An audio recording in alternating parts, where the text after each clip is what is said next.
ఎత్ర నార్యస్తు పూజ్యంతే రమంతే తత్ర దేవత అంటే ఎక్కడైతే స్త్రీలు గౌరవించబడతారో, ఎక్కడైతే స్త్రీలు ఆనందంగా ఉంటారో అక్కడ అమ్మవారు కొలువై ఉంటుంది. అందరూ వరలక్ష్మి వ్రతం ఎలా చేసుకున్నారు? నేనైతే చాలా బాగా చేసుకున్నాను. నేనైతే అందంగా రెడీ అవ్వలేకపోయాను. కానీ మా ఇంటి అమ్మవారిని చూడండి ఎంత బాగా రెడీ చేశాను. అమ్మ దయ వలన నా వీడియోస్ చూసి, నా వీడియోకి లైక్ చేసి మీ అందరికీ ఆయురారోగ్యాలు, అష్టైశ్వర్యాలు కలగాలని కోరుకుంటున్నాను. అయితే నాకు చిన్న డౌట్ అండి. వరలక్ష్మి వ్రతం అయిపోయిన దగ్గర నుంచి ఇన్‌స్టాగ్రామ్‌లో వీడియోస్ చూస్తున్నాను. అంతంత మేకప్ వేసుకొని అంత బాగా రెడీ అయ్యి పూజ ఎలా చేస్తారండి? నిజంగా నాకైతే స్నానం చేసి తల దూకోవడానికి కూడా టైం ఉండదు.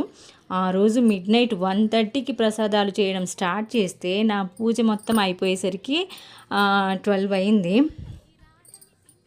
చూడండి అమ్మవారిని ఎంత బాగా రెడీ చేశానో. మీరు కూడా అమ్మవారికి నమస్కారం చేసుకోండి. మా ఇంటి మహాలక్ష్మి ఎలా ఉందో కామెంట్ చేయండి. వీడియో చూసి లైక్ చేసి కామెంట్ చేయండి please. Thank you so much. నా ఛానల్ని సబ్స్క్రైబ్ చేసుకోండి.